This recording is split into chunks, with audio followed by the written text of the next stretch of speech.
पीर की शाम हैदराबाद में धुआंधार बारिश हुई।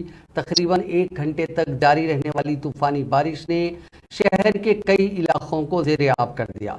हैदराबाद की सड़कें बारिश की वजह से तालाब में तब्दील हो गई। गरज चमक के साथ मूसलाधार बारिश के बाइस बारिश का पानी सड़कों पर आ गया, जिसकी वजह से शदीद ट्रैफिक जैम हो गया। सड़कों पर कई किलोमीटर तक गाड़ियां फंस गईं। मोटरसाइकिल सवारों को शदीद परेशानी का सामना करना पड़ा।